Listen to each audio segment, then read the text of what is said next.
Well, hello there. Welcome to day 29 of the 30-day Get Up and Go Challenge. Sharon Horne-Ellstrom here, your host, your hostess, whatever your talk you through it, person, whatever, your guide through this crazy pandemic time to guarantee that you're better off after our 30-day challenge than you were at the beginning of this 30-day challenge.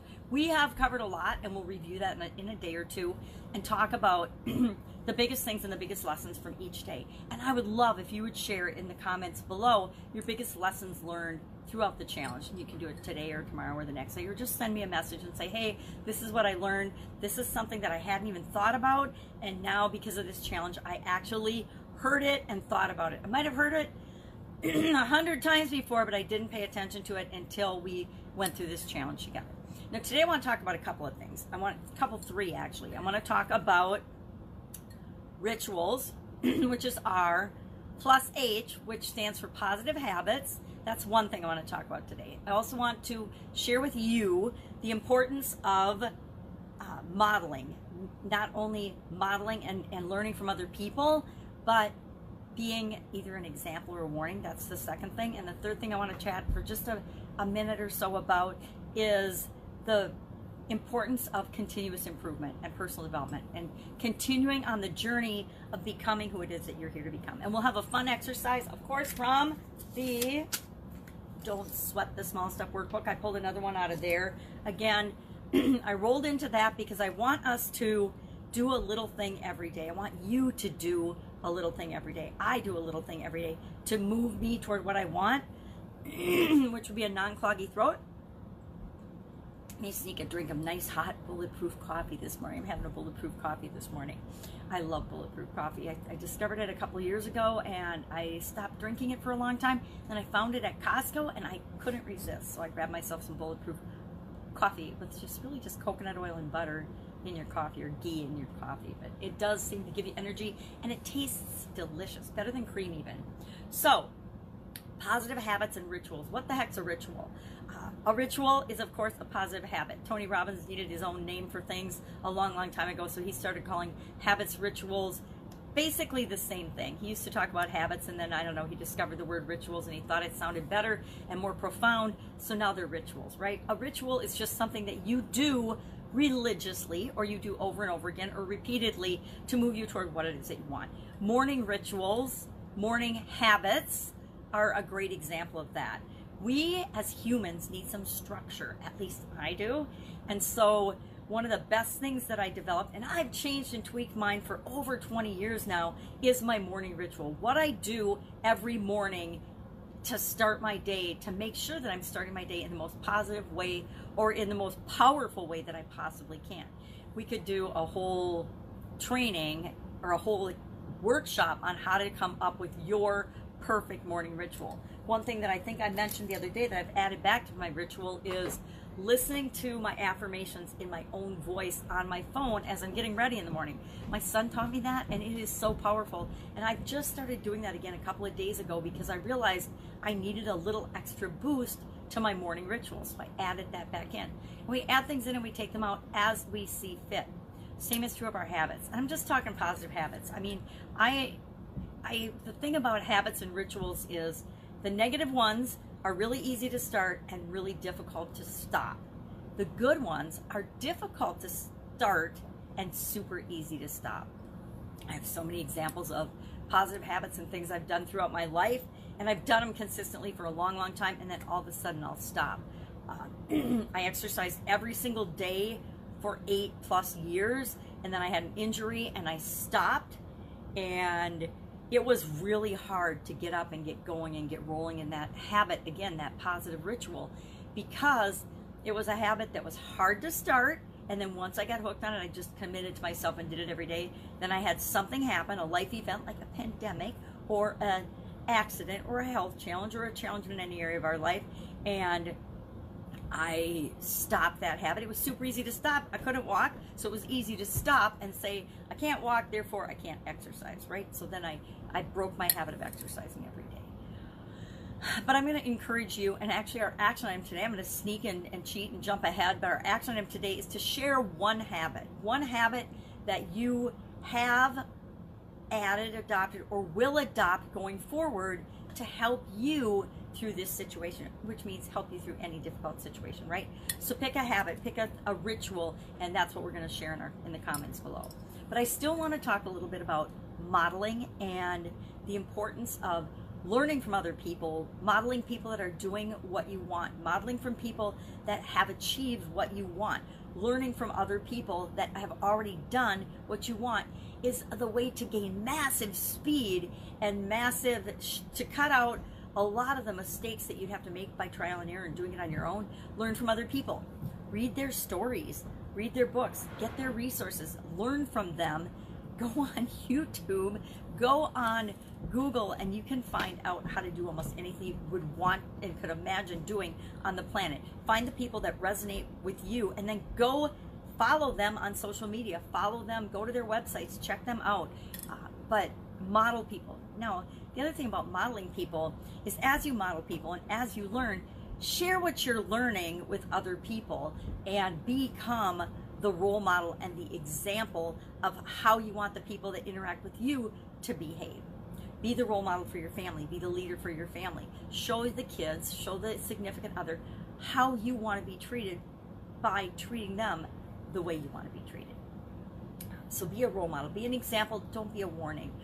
So often when we behave in ways that are not consistent with who we really are and what we want to show and how we want to show up in the world, we end up being a warning more than we end up being an example. The truth is, people are always, they're not as concerned with us as we think they are, but people are always watching. And I say it often to my kids and the people I work with, and I remind myself, people are always showing us exactly who they are. Now, who they are right now, people change, right? We all have the ability to change. Most people won't. You and I have the ability to change. And we just have to decide that we're going to change. But people show us who we are. So if somebody is treating you in a way that doesn't feel good to you, guess what? That's who they really are. At least that's who they are right now. Will they not change? I got to tell you, they probably won't, right? I am one of those people that married my husband thinking that he would change. Now, I knew better. I don't know why I did it, but I did it, and I did it anyway, right? And I made all kinds of excuses up for why, but if I look back, it was dumb. It was not me listening to my intuition or being true to myself, and I definitely wasn't modeling and being the example. And that meant that I was not the role model and the example that I wanted to be in my marriage for my kids. I was actually the warning, and it's really, really a hard pill to swallow and hard to admit. But as I look back, I absolutely positively was a warning, not an example. Lucky for me, my daughter modeled my parents and my mom's parents when it came to relationships, and she and her husband are absolutely awesome and solid, and they're one of those relationships that just makes your heart warm when you're around it, because you know there's so much love there and so much love and respect for each other. So be the example, not the warning. And the third thing that I want to talk about, that's a personal core value of mine, is continuous improvement and personal development. I don't know when and I don't know where, and I'd have to think back really long and hard to try to figure out where I got the personal development, continuous improvement bug. I don't know if it was in high school, probably in college, when I started studying quality, and continuous improvement was a topic of a lot of my coursework. And I just got hooked on the belief and the understanding that processes and everything is either expanding and growing and getting better, or it's sliding and declining. There isn't any really staying the same, because even though we can only act in the moment of now is always changing and expand. We're either expanding because we're moving toward what we want, or we're contracting because we're moving away from what we want. And those are, that's you know, there's infinite possibilities and ways to do either of those things, but we're either growing or we're declining. So I opt for the growth directive, right? I want to always be learning and growing and moving forward. Sometimes I'll, like everybody else, feel like I'm in a little stagnant puddle because I'm not doing and moving and taking action toward what I want, but those times don't last very long for me. It might be a Saturday, I decide I'm gonna, you know, be a vegetable and just read books or watch a show or do something that's not in my normal routine. But sometimes we need that too. We need that breakup in our normal activity and our normal routine and our drive toward what we want. Sometimes we need rest periods, right? That's part of our personal development and continuous improvement as well. So my question is, are you on a track of continuous improvement? Now, the fun activity for today, I think it's fun, I hope you think it's fun too, is out of Don't Sweat the Small Stuff, and I will take a picture of this, of course, and put it in the comments. It's number 54, and it says, understand the statement, wherever you go, there you are. Now, I don't think a lot of human beings understand this statement or actually consciously realize that this is true. No matter where we go, we take us with us, right? If I go on vacation, so often we think or believe, oh, if I just had a different partner, if I just had a different job, if I just had a different house, if I just had a different car, if I just had better clothes, if I just was taller, if I just was thinner, if I just had a smaller nose, then I would be happy, right? The what ifs. It's the what if it's not the what ifs, it's if only this, then I'd be happy. If only this situation or the world were different. If there was a pandemic and I didn't have to go to work, whatever, we think that we would be different. The truth is, no. The only way we are going to be different or more or better or anything is if we choose and we decide to. So this is a really good exercise in helping us to understand that we are who we are based on the experiences that we've had and the choices we've made, our thoughts, our feelings, our beliefs. We're this culmination right now, this minute, who we are right this very instant is the culmination of all of our past experiences, all of the thoughts, all the feelings, all the emotions we've ever felt, all rolled up in one ball that planted us and have us right where we are right now. And the only way the right where we are right now is going to change is if we do something now.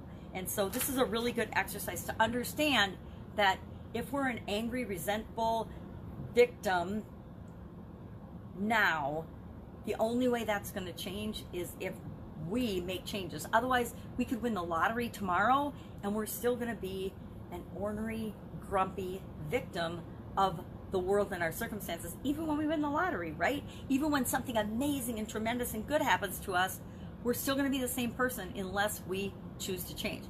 There's the saying, money doesn't make us better, it just makes us more of what we already are. So if you're a jerk before you get a lot of money and you win the lottery, you're just going to be a jerk with a lot of money and probably hurt more people because you can impact more people with more money being a bigger jerk.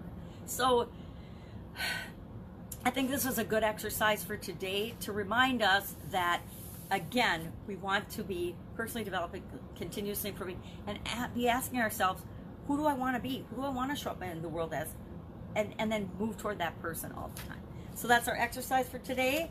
That is our lesson for today. If you have any questions or thoughts or comments on this, share below. Otherwise, tomorrow's day 30. Tomorrow is our last day already of this challenge. So get up and go. Share your habit today in the comments below. And I will, of course, be with you tomorrow for our last day of the 30-day Get Up and Go challenge.